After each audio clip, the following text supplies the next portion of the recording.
For all the latest news in North Central Washington, go to ncwlife.com or find us on Facebook. Got a news tip? Email us at news@ncwlife.com or call 888-2020. Pybus University, where learning is a lifelong adventure. The Pybus Public Market is pleased to offer a series of unique and fun classes for the Wenatchee Valley community. Classes are taught by local volunteers with an interest and aptitude in the subjects that they teach. My name is Debbie Gernard, and this is Bonnie Fortner, and we call ourselves the Santiago Sisters. So, first of all, I'd like to say we're not public speakers. But I will say we're very happy and excited to share our story with you. And we look forward at the end to, if you have any questions, we'd love to try and answer them, and give our individual experiences that we both had. I'm going to start off a little bit about Bonnie and myself, and then Bonnie will talk about how the trip came about. So people have asked us, you guys must be really good friends. Well, we are. So we went to school together. We graduated from Wenatchee High School together. We're planning our 50-year class reunion this year, along with a few other folks out here in the crowd. Bonnie and I played fast-pitch softball together. We played on the same team as well as opposing teams. We used to meet when we worked. We used to meet at the gym early in the morning and work out together. We golfed together with our husbands, but that's a different story. We go camping together, and we socialize together. I don't think either one of us ever dreamed in a million years that we would take a 37-day walk together, eat, sleep, and drink. So our trip was in the planning stages for 4 years, and I'm going to let Bonnie tell you how that all came about, because I knew nothing about the Camino de Santiago. Hi. A lot of people asked how it came about that we decided to walk.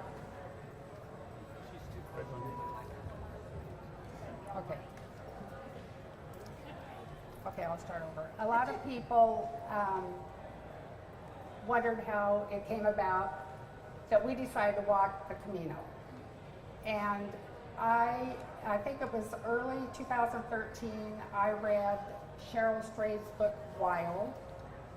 And I was so inspired by her walk on the Pacific Crest Trail that I couldn't quit thinking about it. Shortly after that, I went to visit my son and his wife, and I was telling them about the book because I knew she would love to read it. And I said I would love to do something challenging, out of my element, but I knew I would never walk the Pacific Crest Trail because you have to carry everything that you are going to use on the whole walk, as well as sleeping outdoors, which I wasn't too excited about. So when I went to my son's and I told him this, he said, well, what about the walk in Spain? And I didn't know what he was talking about. So he said, have you ever watched the movie The Way? I said, no. He said, well, we're going to watch it tonight. So we did, and before I finished the movie, I had decided I'm going to walk the Camino. Now, I had to find somebody to walk it with. My first thought was Debbie. Debbie and I have done a lot of things together, worked out together, we're the same age, and we love to walk. So later in the summer, we went camping and we were walking, and I told her about the Camino, and I told her that I was gonna walk it, and I asked her if she wanted to walk with me. Without hesitation, she said yes, if you'll wait till I retire. So she retired last year at the end of March. We started our training, and now we would like to share some of our pictures and experiences with you that we had along the way. Thanks. Okay, so I'm going to talk about the first few days of our excursion, Bonnie and I flew to Paris, and we spent a couple days to get our feet on the ground. And then we took a train from Paris to Bayonne, France, and then we took another train from Bayonne to Saint-Jean-Pied-de-Port, France. So in the next segment that I talk about, I will talk about albergues and hostels and explain that a little bit better. But this is the front door of the hostel that we stayed in, or the albergue that we stayed in our first night. It was called the Bellari. It was just absolutely darling. This is a picture of our room at the Bellari. We had a dormitory style room, and my bed is the one with the backpack by it, and they had a pillow and a blanket, and they had my name on a little thing that they had written up, and then you had a little hand towel. And Bonnie's bed was to the left, and then there's a set of bunk beds. We had a couple Spanish gals that we shared the room with, and they didn't speak any English, so there was a lot of giggling and smiling that went on. This is the day we took off from Saint-Jean-Pied-de-Port, and we are excited. We got our packs. We are ready to hit the road and go. This is the official marker, the Camino marker for the starting point, and I thought, well, we need to take a picture of our feet here. So we did. And this was after we started up the Pyrenees. And if you look in the background, you can see there's a village back there. That is Saint-Jean-Pied-de-Port. So we started climbing the Pyrenees, and some people will climb the Pyrenees and go completely over to Roncesvalles, which is in Spain. And it's 15.5 miles to do that. We decided that we might be better off to do 4.5 miles to a albergue that sits in Orison, and that's the only thing that is there. So we opted to do the 4.5 miles and went to Orison. It's the only place you can spend the night, and it's really the last place that you can get food before you get to Roncesvalles. So this was our albergue at Orison, and the bottom part of the building is a dining room and check-in and kitchen and laundry. There's a place to do laundry in the back.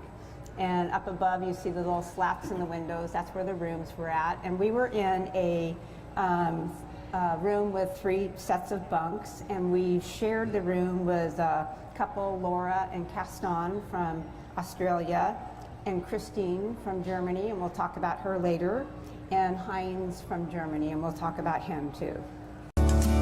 Pybus University, where learning is a lifelong adventure.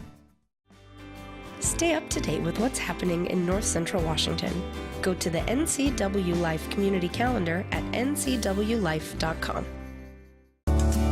Pybus University, where learning is a lifelong adventure. So this is a picture looking back at Orison when we took off. So you can see the road that we came in after we crested the hill. We thought we would never get there, but we finally did. We crested the hill, made it to Orison, and then we took off going up the rest of the Pyrenees. And there's 2 routes going up the Pyrenees. There's the Varkalos route that's not steep or difficult, it's mostly paved road. And there's the Napoleon route that's steep and more challenging, but it has breathtaking views. And the altitude, when you get to the top, is 4,287 feet. The weather was absolutely gorgeous. We did encounter some 40-mile-an-hour winds as we were climbing, and then coming down, the wind went away, but the temperature heated up, and I think it was somewhere around 94 degrees. We only walked 11 miles, but it took us 8 hours. So we were very glad that we decided not to do it in one day, because we probably would not have made it. And there are people that get stuck up there on top of the Pyrenees and need medical attention. So this is part of the route coming up the Pyrenees, and you can see once we started up, we really got onto rocky kind of trail road, and it wasn't bad, but the hard part was really going down. It was very steep, and again, they have 2 paths down. They have a paved road down and then the dirt path, and we took the dirt path. Oh. So here's a picture of Bonnie and I. We made it to Roncesvalles. So excited, we're exhausted. The albergue that we stayed in is called Albergue Peregrinos, which stands for Pilgrims. It was built in 1127 for pilgrims, and it has 183 beds.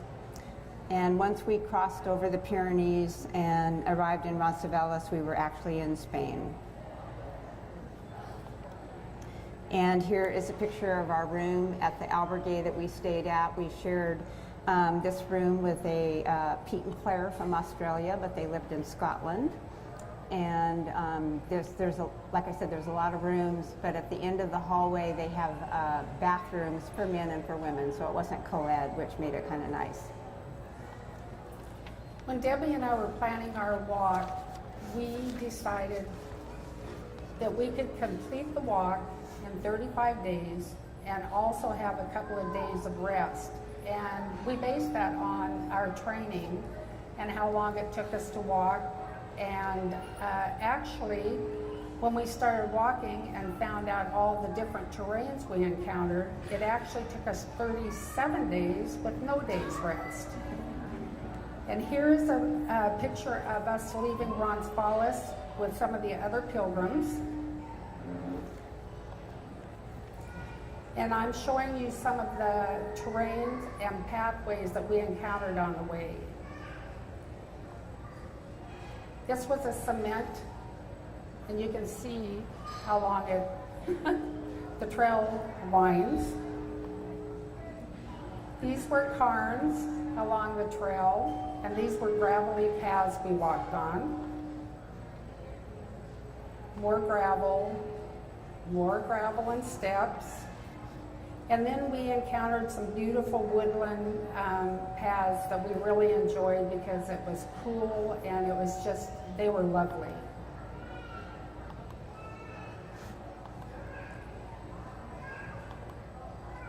Here's some more of the rough, rocky terrain that we encountered.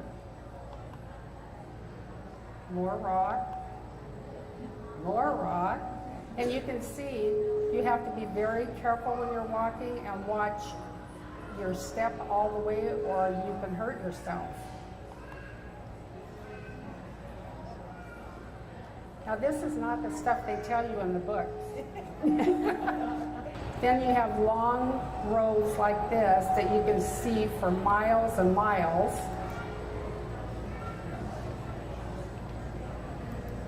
And no, this is not a waterfall. This is another hill we walked. Okay, so the albergues and the hostels and the hotels. Albergues and pilgrim hostels are quite similar. You can generally get either a dormitory room or a private room. They're not fancy and very inexpensive. Hotels are a little fancier and a little bit more money. These rooms are only available to the pilgrim walkers, the bicyclists, or if you're riding a horse. I didn't see any horses, but we did see lots of bicycle riders.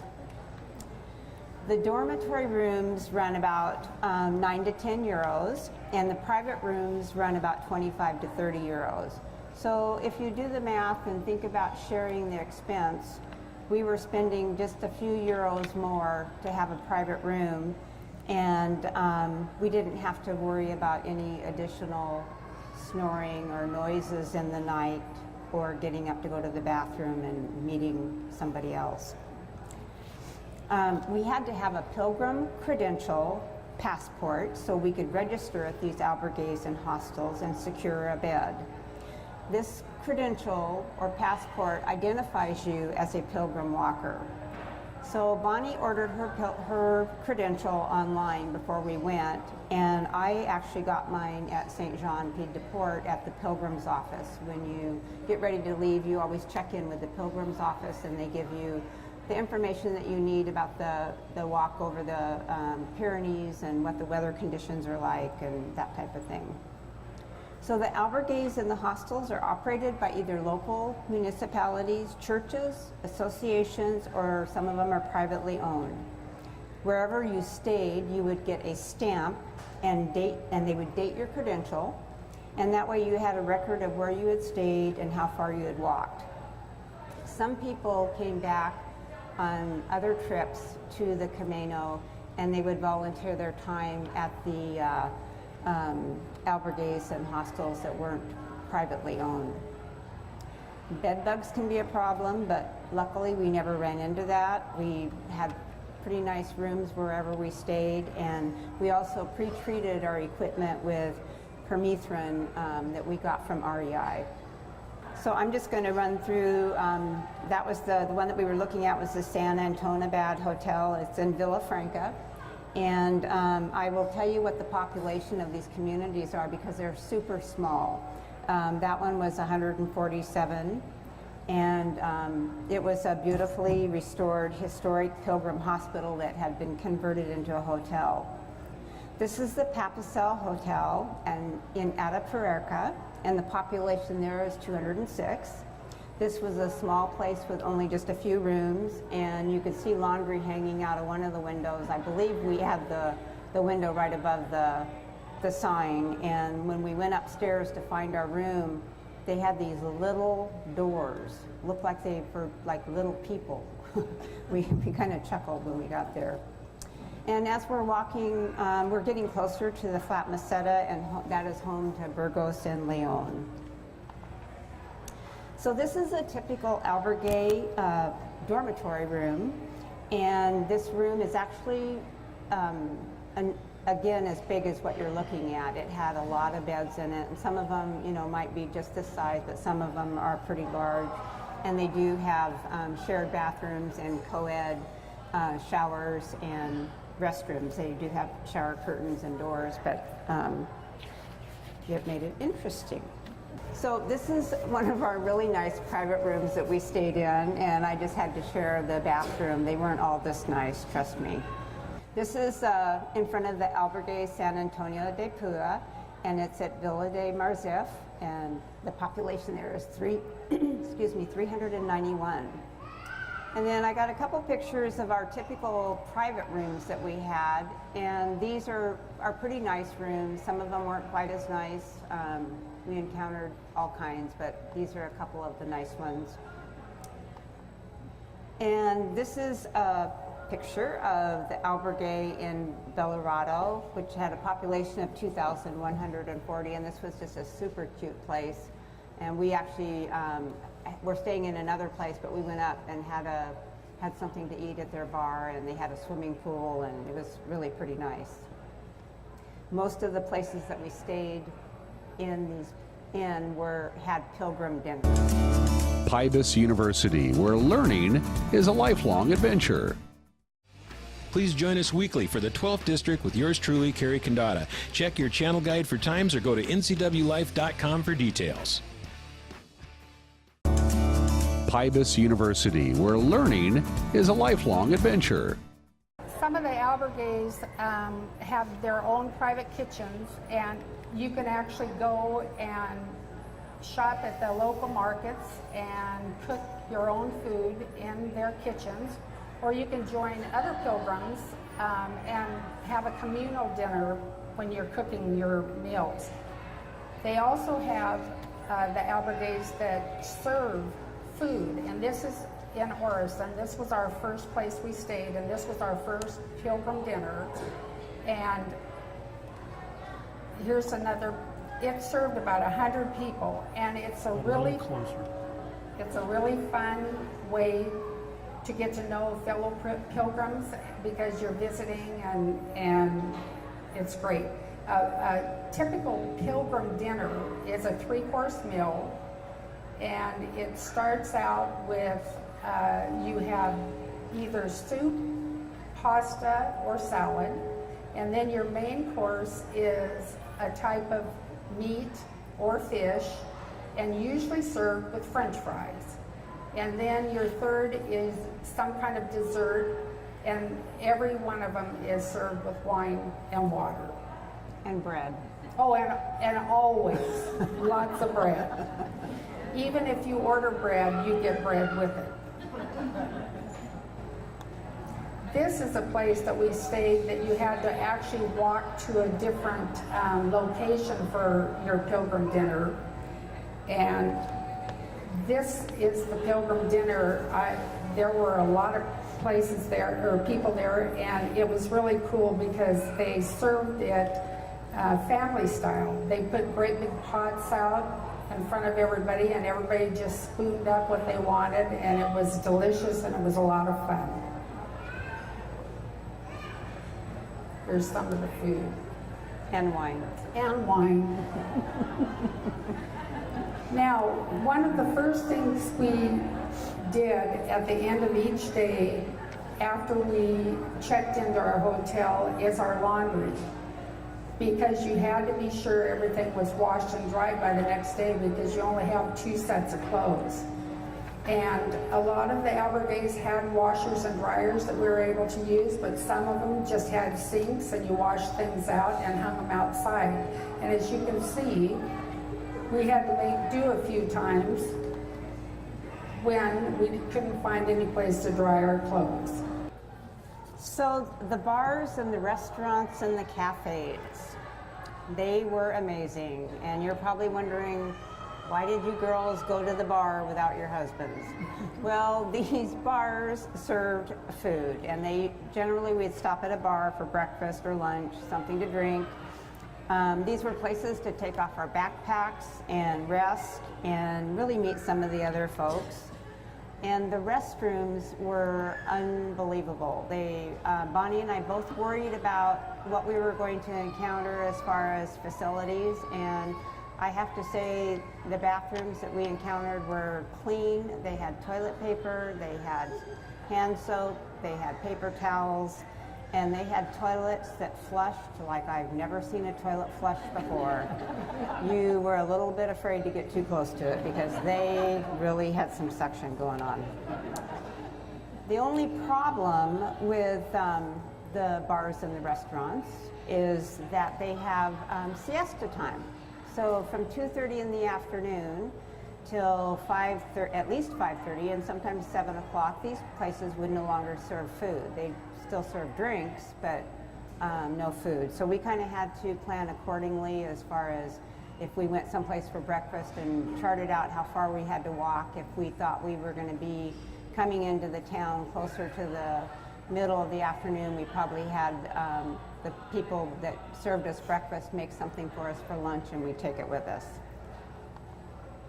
So this is one of the little bars along the way, and there's a couple that's sitting on the curb there that we stayed in the same albergue with them. That was Tom and Brittany, and they were from Australia. Super nice little couple. And you can see, I don't know if you can really see, but she's got white things on her toes. She had a horrible time with blisters and foot problems. This is a cute little fruit stand that we encountered along the way. It was in the middle of nowhere, and you could take whatever fruit you wanted. They had watermelon cut up. They had a cooler with drinks in it. And as you can see, they just asked for a free will offering to help them out. And here is an example of backpacks everywhere. So we would go, wherever we went, to the bars and the restaurants, there was always backpack and trekking poles, and you just left your things and you'd go in and order your food, and we never had a problem with people trying to steal things or even bother anything. This is a cute little bar, and we actually, there's Tim and Josh. Tim is taking a picture and Josh is sitting down. They're father and son. We met them along the way. And Christine is got her hand up to her mouth. And then Helmut is in from Germany.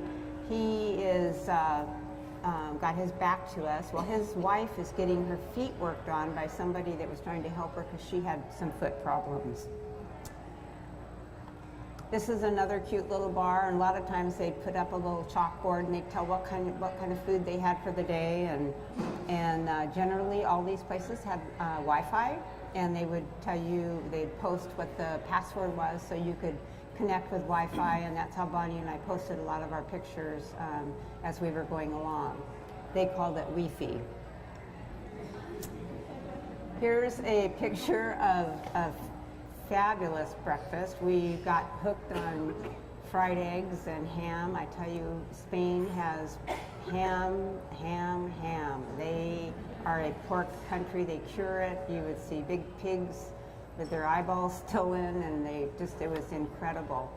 And the eggs, I found it interesting, they don't refrigerate their eggs. And we never got sick. And you'll notice how yellow the yolks are. They reminded me of duck eggs, but they were delicious. So this is another cute little bar that we stopped at. And then here is a beer bar, literally a beer bar. They have beer bottles everywhere, hanging from the trees. They have them on the table. It was quite unique. Pybus University, where learning is a lifelong adventure. Is your vehicle in need of a quick oil change or tune-up before hitting the road this summer? Stop by Quick Lube and Tune, the home of the good guys at 610 South Wenatchee Avenue. Pybus University, where learning is a lifelong adventure. This is a picture of another little bar, and you can see these places were right along the route. So we would just, you'd come upon them and you'd go in and take your rest or whatever, and you can see a couple of the pilgrims that have already taken off from this spot. Another cute little bar. This is the Mason Cowboy Cantina Bar. We went in there to get something to eat and opted to go around the corner and down the street. So in Logranos is a pretty big city, and we stayed in a really nice hotel, and we went out for dinner. This was a hamburger that we ordered.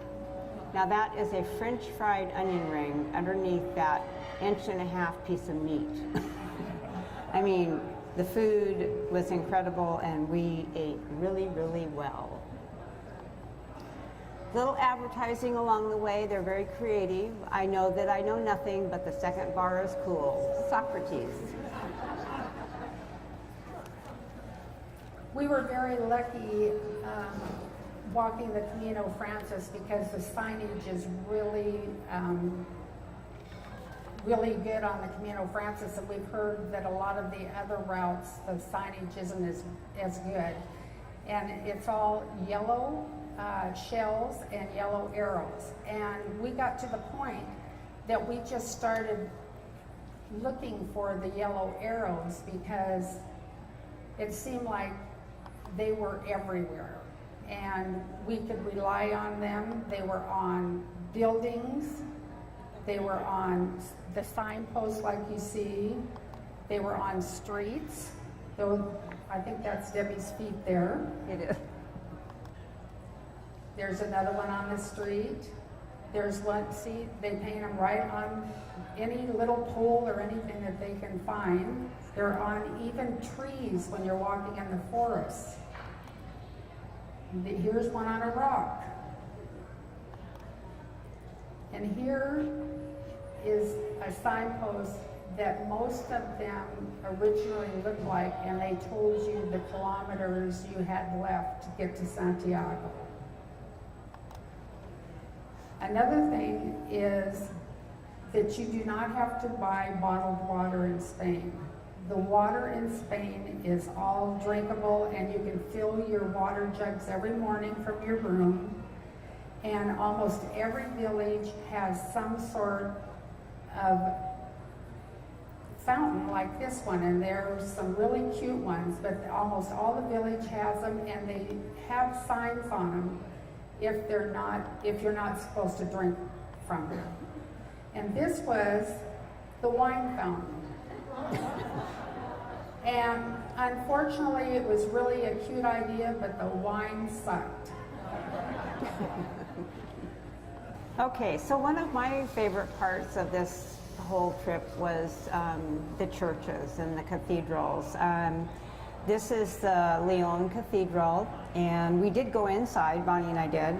There's 1,800 meters of stained glass from the 13th and the 15th century, and which is equivalent to about 5,400 feet.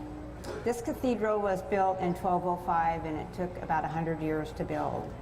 So I tried to capture some of the the pictures. I mean, this has a lot of artwork as far as carvings and all of that, but I also tried to capture some of the stained glass. And unfortunately, the camera just really doesn't do it just, because it was absolutely incredible. Here's another picture of some of the stained glass in one of the hallways that goes down the church, and it just, words can't even express how beautiful it really is. More stained glass. This is the organ in that church. It was huge.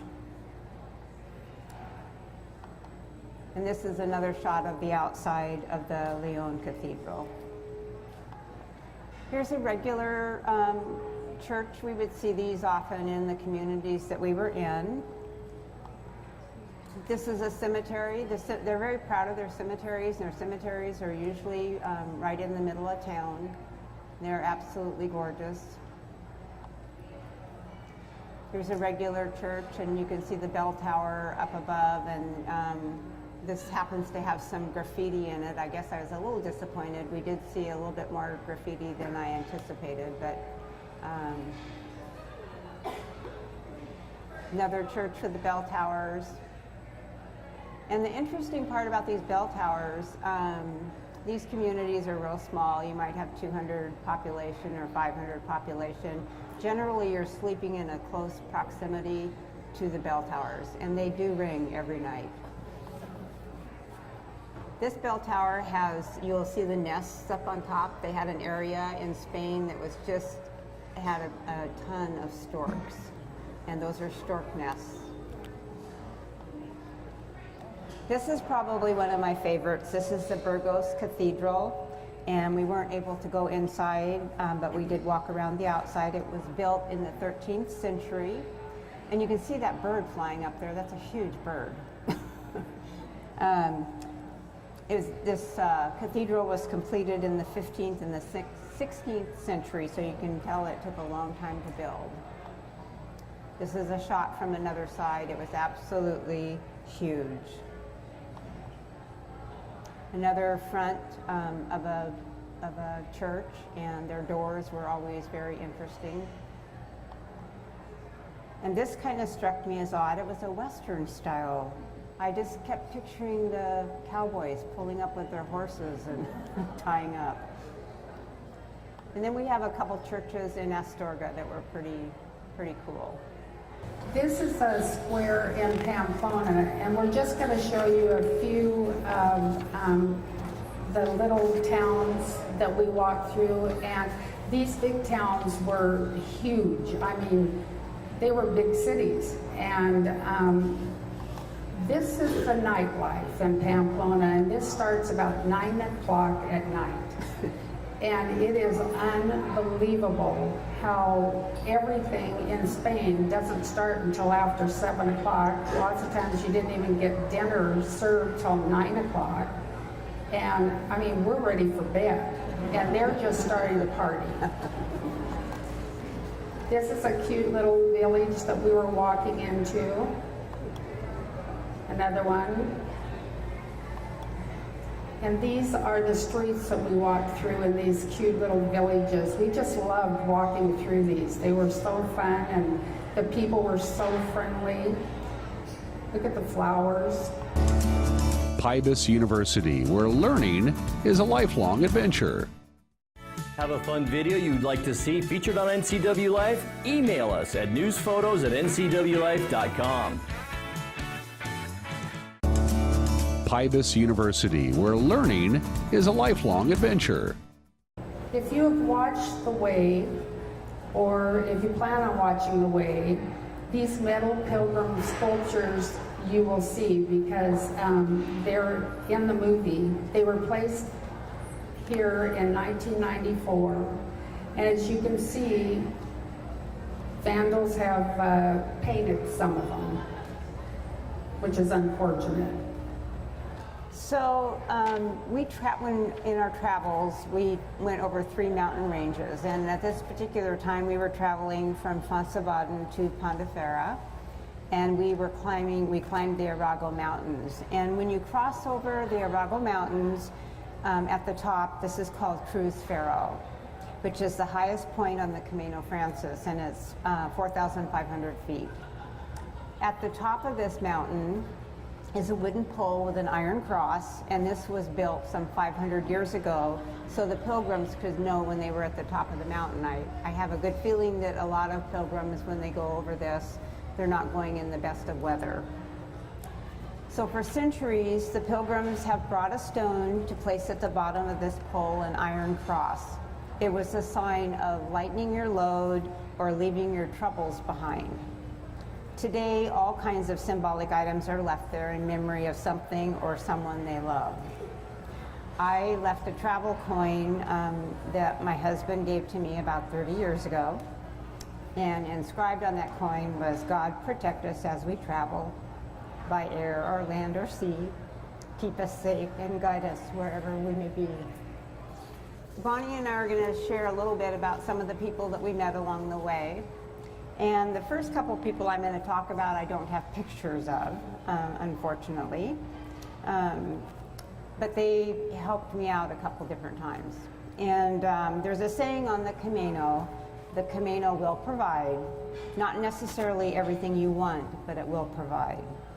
So I had some problems with my feet and had some days when I was not able to walk. And so one of the first days I went down, Bonnie had taken off to start walking, she went ahead. And I went down and I talked to the gal at the albergue that we were staying at, and she didn't speak any English, but I was trying to find out where I would go to catch the bus. And through much conversation back and forth, I finally figured out she was telling me to walk through town and go to the highway and I could catch the bus there. So I gathered up my backpack and my trekking poles, went through town, got down to the highway, and there was actually a little bus shelter there, and I thought, this is cool, okay. So I sat down at the bus shelter, and I hadn't been there a few minutes, and this little old man came walking by with a little cart, and he stopped and he started talking to me in Spanish, and of course I didn't understand him. And I said, "I'm so sorry," I said, "No Espanol." And so he kind of started waving his hands and shaking his head and pointing across the street, and through the process, I finally figured out he wanted me to go across the street to catch the bus because he knew I was in the wrong place. So I picked up my backpack and walked across the street, and there was just an old barn on the other side of the street, and I stood by this barn and I thought, man, I hope he's right. Sure enough, here come the bus, picked me up. He would not have seen me had I been in the shelter. So that was a pretty cool experience. And then one of the other experiences I had was when I arrived in Logranos. And like I said, it was a really big city, and the bus stop, I mean, it was like going into Seattle. It was just a big bus stop. And so I had to find my way out of there and headed downtown. I was trying to find the hotel where Bonnie and I were going to meet, and I was trying to use the GPS on my phone. That wasn't working, and I must have had a look of horror on my face. I had some guy that tapped me on the shoulder, and he said, "Are you lost?" And I said, "Yes." I said, "Are you from here?" And he goes, "No, I'm from Mexico." And I thought, oh my gosh. And he says, "But I speak Spanish." And he said, "I can find out for you where you need to go." So he talked to a couple guys in suits, turned around, said, "You're only a couple blocks away, go down here, take a left," and he said, "You'll be there." So I went on my way, and I got to the hotel and so relieved. I couldn't have told you what the guy looked like. I knew nothing about him. I didn't ask his name or anything. And about a week later, Bonnie and I were walking into a little village, and we were going to stop and have something to eat, and we pulled into this bar and got our food and went outside and sat with these other pilgrims, and we started chit-chatting with them, and I started to tell the story about me, the guy in Logranos, and the guy at the table looks at me and he goes, "That was me." Oh my God. And I said, "Oh my gosh." I said, "I never thanked you." I said, "Thank you so much." And I said, "I didn't get your name." He says, "Ricardo." We sat and talked, and he gave me his recipe for guacamole. I'll forever be thankful. So this gentleman with the beautiful blue eyes was Gunnar, and he's from Norway, and he is an avid rock climber and mountain climber, and very nice man, and we enjoyed him along the way, but he had some horrible issues with his feet. He had 3 blisters, and he had shin splints so bad that he thought he was going to have to quit his trek.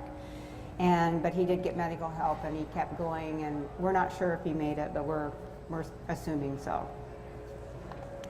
This is a picture of a couple that are actually from France, and for some reason with his skirt, I thought that they would be from Ireland or Scotland, but they were from France. And they had everything in their that little cart. Instead of carrying backpacks, he toted that little cart around with all of their belongings, which I found was very interesting. This is the gal on the left is Christine, the one that we spent the second night with in Orison, and she has kind of an interesting story. She was on a bicycle ride before her trip started, and she fell off and injured her shoulder and was having a horrible time with her shoulder. Didn't think she was going to make it, but she did, so it was pretty cool. And the gal next to her is Stephanie. Stephanie is from Australia, and she started her trek in Pamplona. So this is the interesting part. You don't have to start in St. John like we did. You can start, there's a lot of people that start in different places.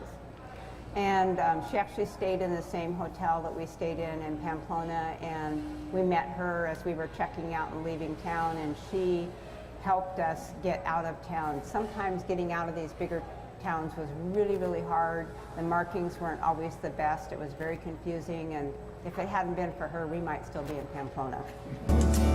Pybus University, where learning is a lifelong adventure.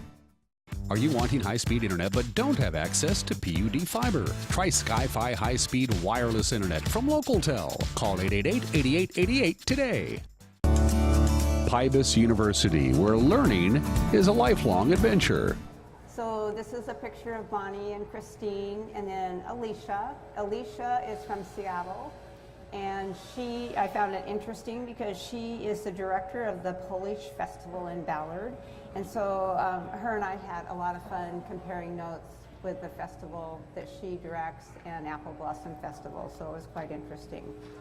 And the other cool thing about these gals, and a lot of them are walking alone. There's a lot of women out there walking alone, and looking back, there's really nothing to be afraid of. You meet people along the way, and you meet people of all ages. We walked with one gal that was, met one gal that was 93 years old that was walking with her daughter. This is Denise, and Denise had started the walk in Burgos in 2016.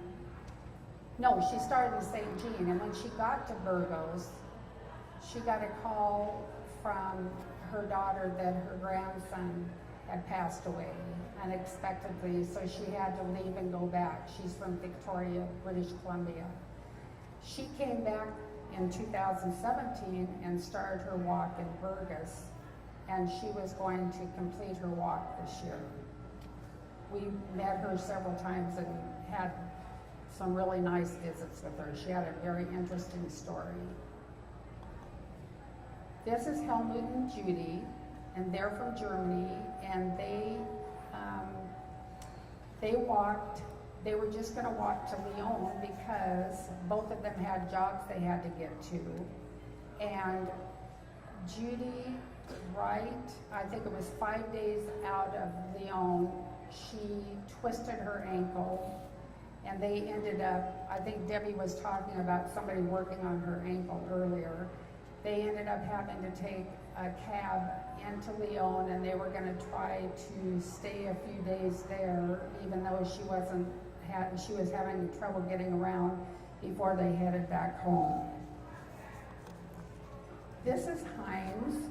Heinz spent, the first time we met Heinz was in St. John Pied de Port, and we were walking down the street, and we asked him if he would stop and take our picture, and he did not have a backpack or anything on him. We thought he lived in St. John. And then when we got to Orison the first night, he ended up spending the night in the same room we did. And he's from Germany, and we saw him almost every day for like the first 2 weeks. And then he got sick, and we think, I don't know if he wasn't eating enough or drinking enough. It was his second time that he walked the Camino. He said, we asked him why he was walking the Camino again, and he said he just figured out that his wife talked him into it because she was trying to get rid of him. But he was kind of a fun guy, and like we said, he wasn't feeling well the last time we saw him, and we asked people along the way after that if anybody had seen him or if they knew if he was still walking, and nobody had seen him. And then 2 nights before the end of our walk, we came around the corner and we're going to check into our hostel, and there he was. So we were able to catch up with them and have dinner with them. It was really nice. So this is the last day of our walk, and as all husbands do, they show up the last day, right? But we were so excited to see them. I mean, Bonnie and I had spent about 40 days, since we'd left, and so we were absolutely excited. I won't go into detail about our meeting that night, but it didn't all go as well as we had planned. The fellas flew into Santiago, and then they took a taxi, because we were a day behind, they took a taxi to the place where we were staying. So this was our last day, why we have the one finger up. So here we've arrived in Santiago, and Bonnie and I are in line to get our Compostela, which is the certificate of completion of the walk. And Don was taking our picture, and I'm not sure if he just got excited and blurred the camera or what. Anyways, we spent over 2 hours in line waiting after walking 15 miles. And this was after we had received our certificates. You can see mine in my hand. It's in that little tube. And we met up with Stephanie and Christine and Alicia. They had got there the day before us, and so it was pretty exciting to see them and know that they had completed as well. When you meet these people along the way like this, they become family. Oops.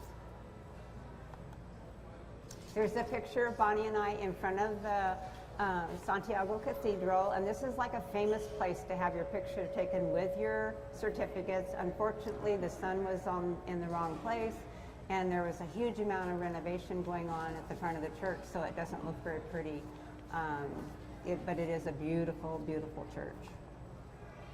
And the next morning after we arrived, Don and I got up and we had breakfast, and he said, they have Mass at 11. And neither one of us are Catholic, but we thought, well, this would be, really a cool experience. And so we went to Mass. And you can see that they have the incense burner going, which is huge.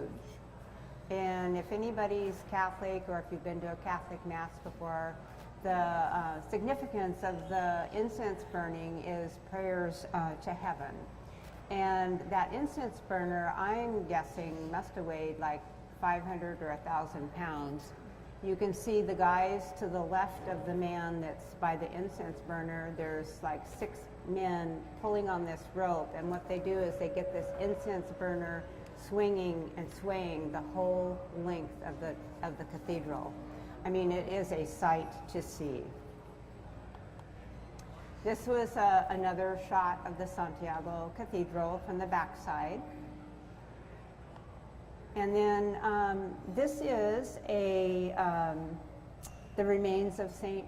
James the Apostle, which is what the way is all about. I mean, they carried St. James' remains from France to Santiago, and this is where his remains are, in the Santiago Cathedral.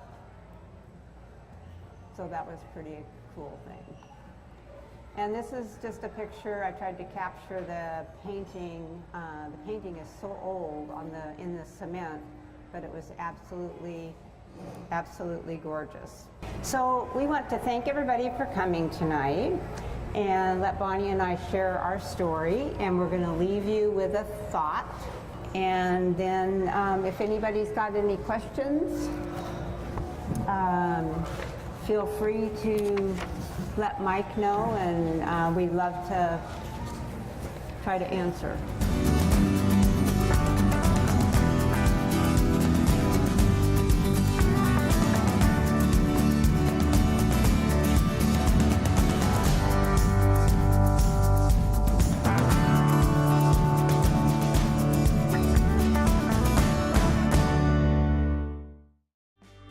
Stay up to date with what's happening in North Central Washington. Go to the NCW Life Community Calendar at ncwlife.com.